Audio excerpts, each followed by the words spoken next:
Estamos de volta com mais um episódio de Perguntas de Mike.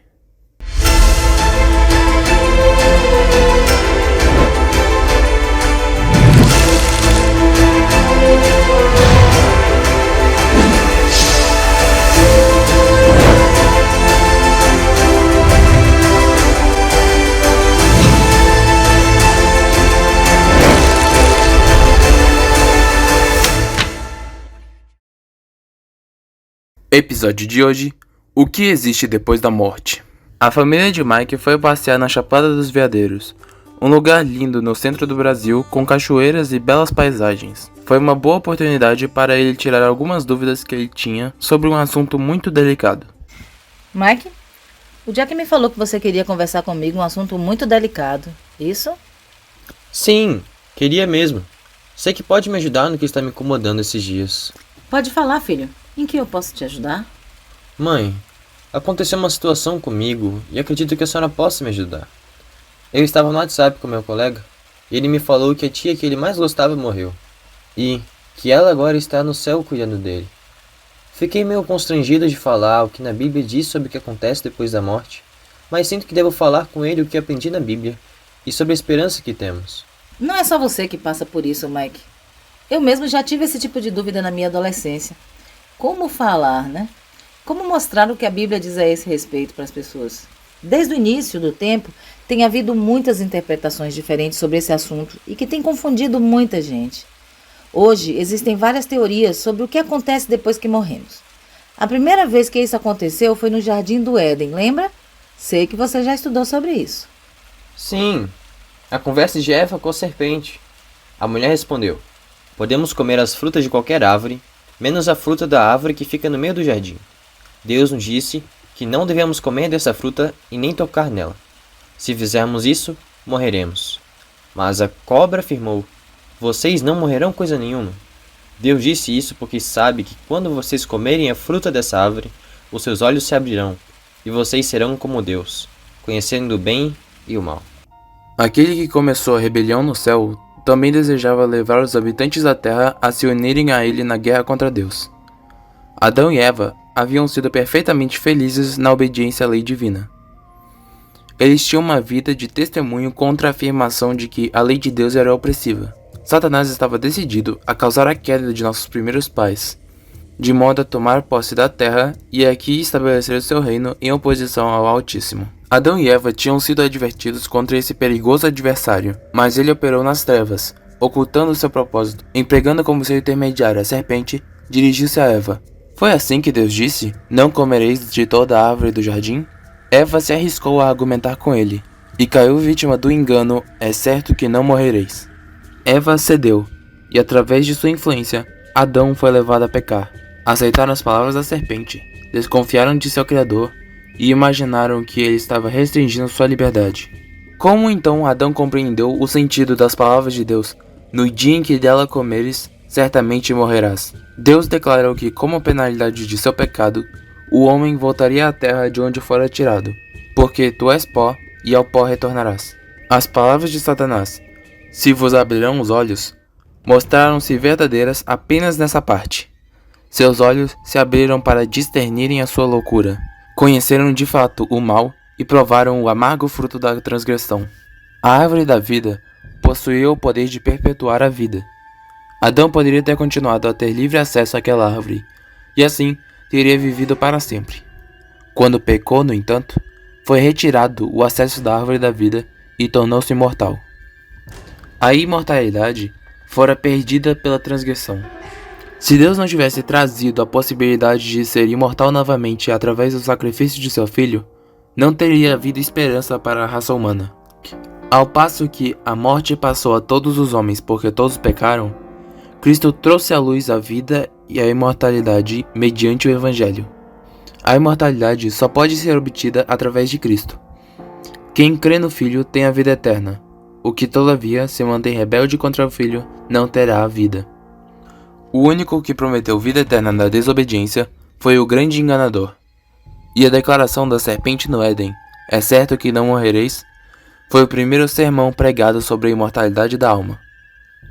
Essa afirmação, que somente foi feita pela serpente e não por Deus, está ainda hoje nas pregações religiosas e aceita facilmente pela maior parte da humanidade, da mesma forma como foi pelos nossos primeiros pais.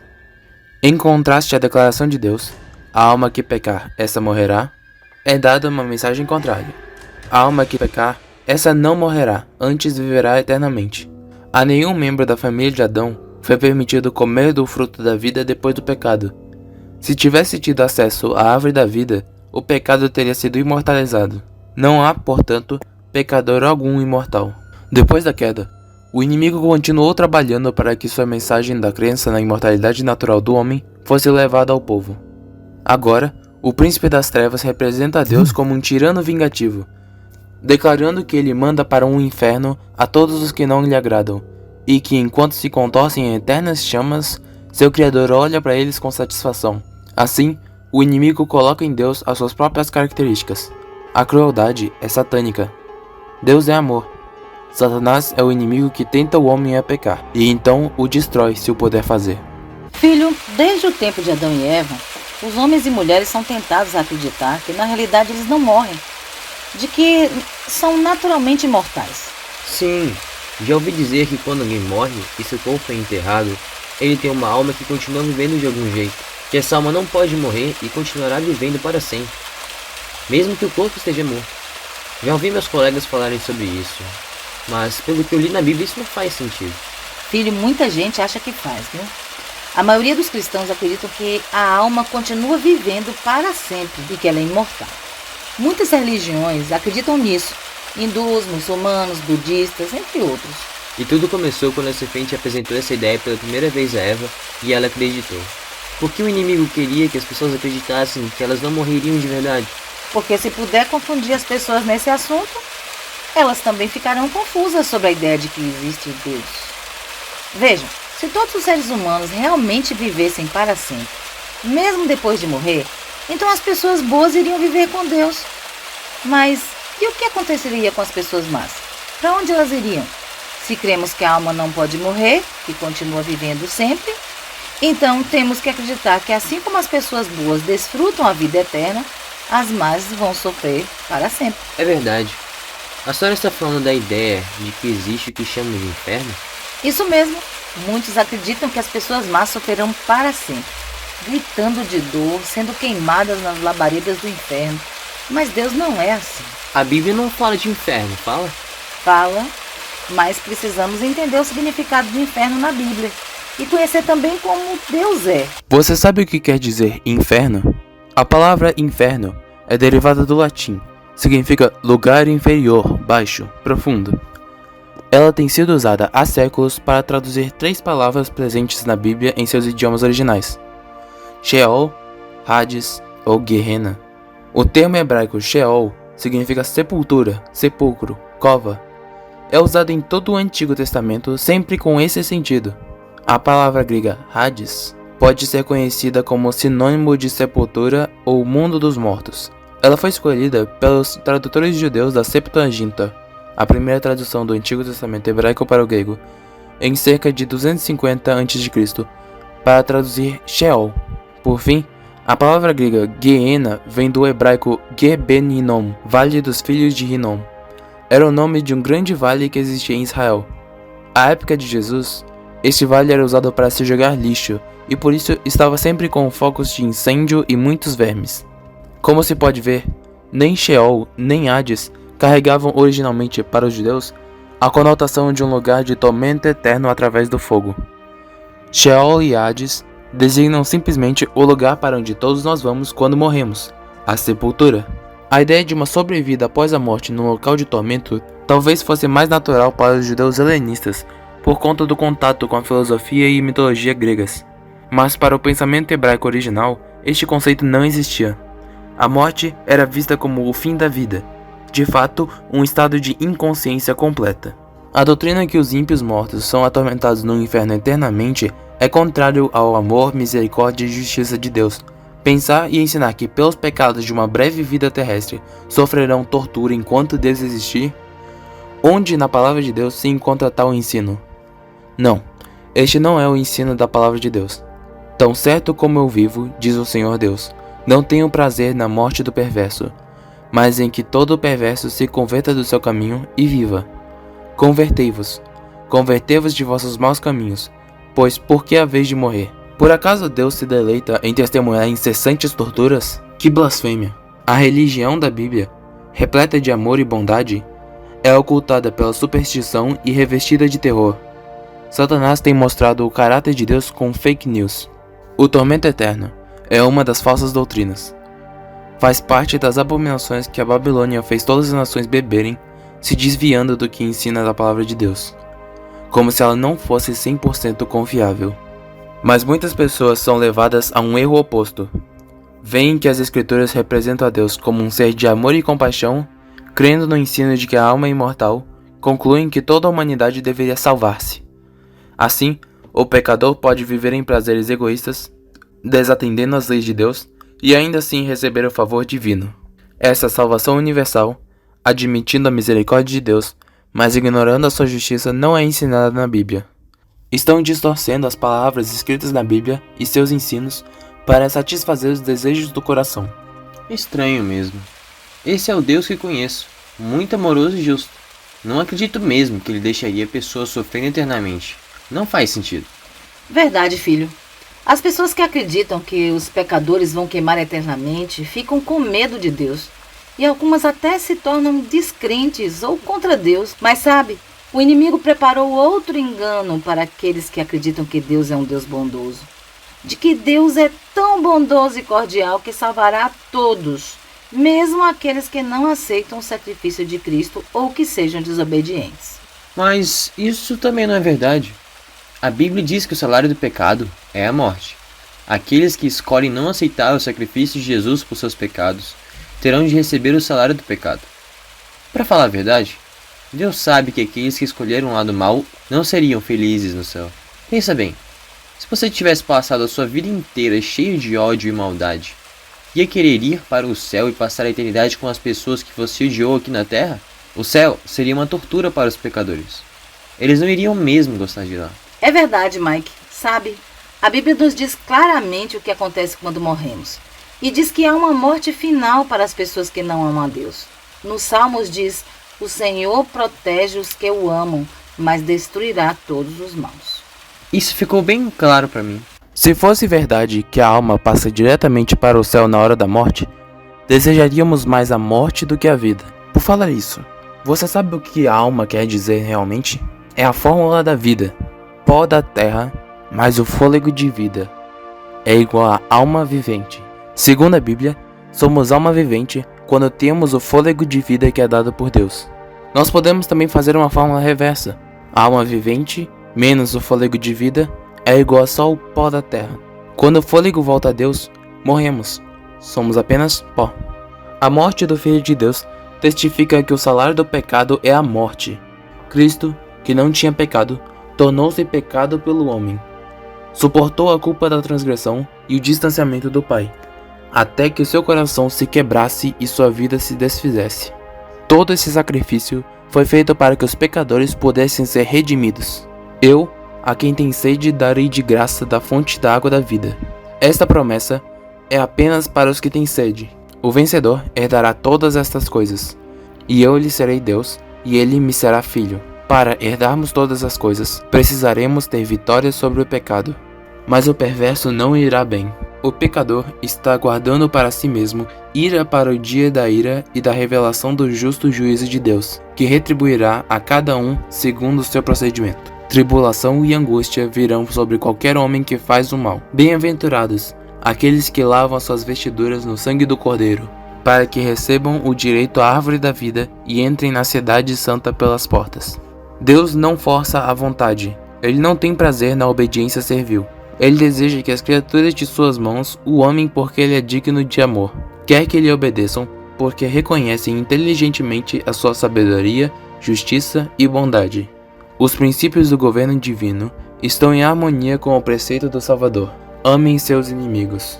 Deus executa justiça sobre os ímpios para o bem do universo, e até mesmo para o bem daqueles sobre quem seus juízos são executados. Ele os faria felizes se fosse possível. Está em todo tempo lhes manifestando seu amor e sua misericórdia. Eles, porém, desprezaram seu amor, anulam a lei e rejeitam a misericórdia.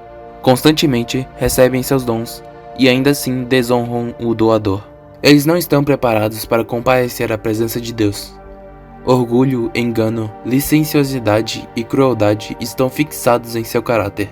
A verdade nunca será agradável ao mentiroso. A humildade não satisfará os orgulhosos. A pureza não é aceitável ao corrupto. O amor abnegado não parece atrativo ao egoísta. Que fonte de prazer poderia o céu oferecer para todos os que se acham envolvidos em interesses egoístas? Anos de graça lhes foram concedidos, porém eles nunca exercitaram a mente no amor à pureza. Eles jamais aprenderam a linguagem do céu. Chegará um dia que será tarde demais. Uma vida de rebeldia contra Deus os incapacitou para o céu. O destino dos ímpios se fixa por sua própria escolha.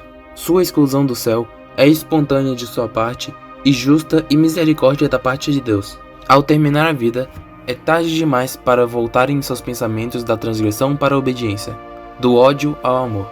O salário do pecado é a morte, mas o dom gratuito de Deus é a vida eterna em Cristo Jesus, nosso Senhor.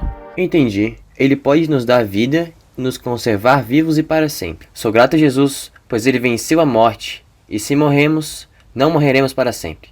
Pois quando Jesus voltar, seremos ressuscitados e transformados. Receberemos a vida eterna. É sim, Mike. Mas nem todos ressuscitarão para ter a vida eterna. Alguns vão ressuscitar para a segunda morte. Em consequência do pecado de Adão, a morte passou a toda a raça humana. Todos morrem igualmente, e através do plano da salvação, todos deveriam sair da sepultura. Haverá ressurreição, tanto de justos como de injustos. Porque assim como em Adão todos morrem, assim também todos serão vivificados em Cristo. Uma distinção, contudo, se faz entre as duas classes que ressuscitam. Vem a hora em que todos os que se acham nos túmulos ouvirão a sua voz e sairão. Os que tiverem feito o bem, para a ressurreição da vida, e os que tiverem praticado o mal, para a ressurreição do juízo. Os que foram dignos, pela graça da ressurreição da vida, são bem-aventurados e santos. Sobre esses, a segunda morte não tem autoridade, mas os que não buscaram perdão, através do arrependimento e a fé, devem receber o salário do pecado, segundo as suas obras, que finaliza com a segunda morte. Visto ser impossível para Deus salvar esse pecador em seus pecados, ele o tira da existência, que perdeu por suas transgressões, e da qual se mostrou indigno. Mais um pouco de tempo, e já não existirá o ímpio. Procurarás o seu lugar, e não os acharás. Mergulham sem esperança no esquecimento eterno. Assim será o fim do pecado. Destróis o ímpio, e para todo sempre lhe apagas o nome. João, no Apocalipse, ouve uma melodia universal de louvor, que não é perturbada por qualquer nota de discórdia. Não haverá almas perdidas para blasfemarem de Deus contorcendo-se em tormento interminável. Não existirão seres no que chamam de inferno, unindo seus gritos aos cânticos dos salvos. Segundo a crença popular, os redimidos no céu estão a par de tudo o que ocorre na terra.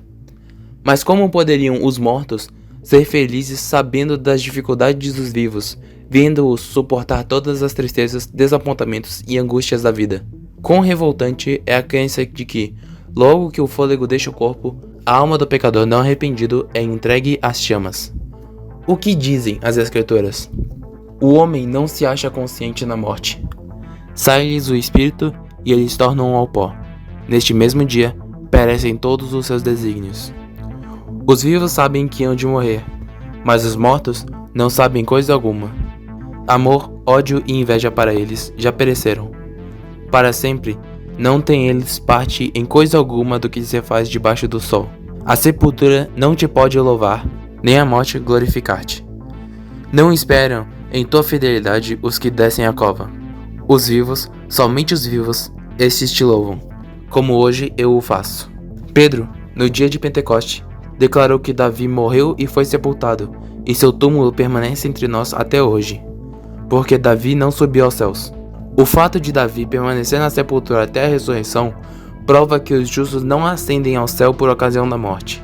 Como no tempo de Noé, os ímpios foram destruídos por misericórdia para com as poucas pessoas boas que tinham sobrado no mundo, pois o mundo se havia tornado um lugar terrível. Se Deus esperasse mais tempo, não sobraria ninguém com disposição para ouvi-lo. Da mesma forma, Deus estava sendo misericordioso quando destruiu Sodoma. E quando Deus destruir o mundo no fim do tempo, Ele estará também mostrando sua misericórdia. Acabará com toda tristeza e sofrimento e removerá todo o pecado, para que não haja sofrimento nunca mais, nem para bons, nem para maus. Isso com certeza mostra que há um fim definitivo para as coisas. E a Bíblia diz muito claramente que depois do fim do pecado, quando os pecadores estiverem destruídos, todos os que restarem louvarão a Deus para sempre. Então é isso mesmo. A Bíblia ensina que as pessoas que estão mortas agora só estão dormindo e esperam Jesus despertá-las de novo. Se os mortos não ressuscitam, Cristo também não ressuscitou. E se Cristo não ressuscitou, é vã a nossa fé, e ainda permaneceis nos vossos pecados.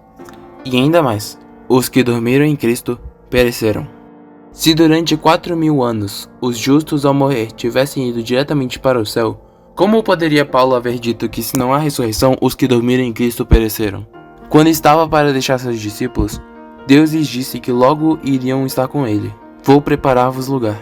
E quando eu for e vos preparar lugar, voltarei e os receberei para mim mesmo, para que onde eu estou estejais vós também. Paulo também diz que o Senhor mesmo, dada a sua palavra de ordem, ouvida a voz do arcanjo e ressoada a trombeta de Deus, descerá dos céus, e os mortos em Cristo ressuscitarão primeiro.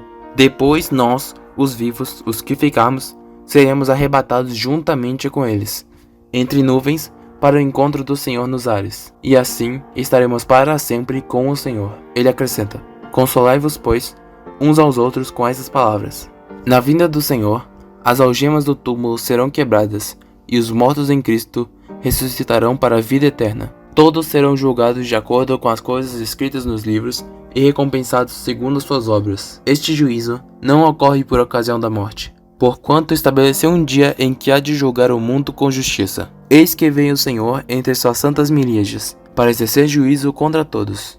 Porém, se os mortos já estão aproveitando a bem-aventurança celestial ou se contorcendo nas chamas do inferno, que necessidade há de um juízo futuro? Receberão os justos o elogio: muito bem, servo bom e fiel, entre na casa do seu Senhor, se já estiverem morando em sua presença durante longos séculos? Serão os ímpios convocados a voltar do lugar do tormento eterno, a fim de receber a sentença do juiz: apartai-vos de mim, malditos, para o fogo eterno? A Bíblia ensina que os mortos dormem até a ressurreição. Bendito descanso para o justo cansado. Seja longo ou breve o tempo, não é para eles senão um momento. A trombeta soará, os mortos ressuscitarão incorruptíveis, e nós seremos transformados. Quando este corpo corruptível se revestir da incorruptibilidade, e o que é mortal se revestir da imortalidade, então se cumprirá a palavra que está escrita: tragada foi a morte pela vitória. Ao serem eles chamados de seu profundo sono, começam a pensar exatamente onde haviam parado. A última sensação foi a agonia da morte. O último pensamento,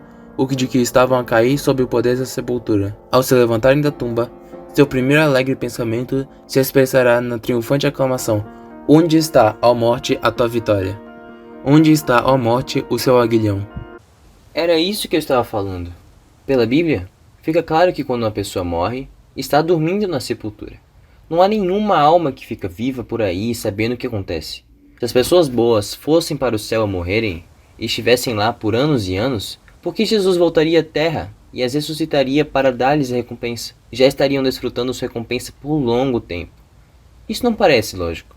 Sim, e tem mais. Qual seria a necessidade de se realizar um julgamento?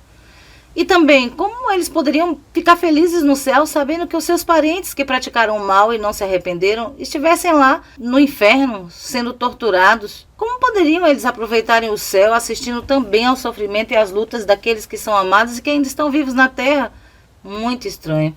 Em Coríntios 15, diz assim: todos nós vamos ser transformados no instante, no abrir e fechar de olhos, quando tocar a última trombeta. Ela tocará e os mortos serão ressuscitados como seres imortais, e todos nós seremos transformados. Então acontecerá o que as Escrituras Sagradas dizem: a morte está destruída, a vitória é total. E vai ser maravilhoso, não vai? Vai ser emocionante. Vou abraçar a vovó Júlia e ver andar novamente meu colega que está na cadeira de rodas. Vai sim, meu filho. Vamos todos viver juntos e felizes para sempre ao lado de Jesus, e já não haverá mais morte, nem pranto, nem dor, porque as primeiras coisas são passadas. Por hoje é só. No próximo episódio, os mortos falam. Até lá!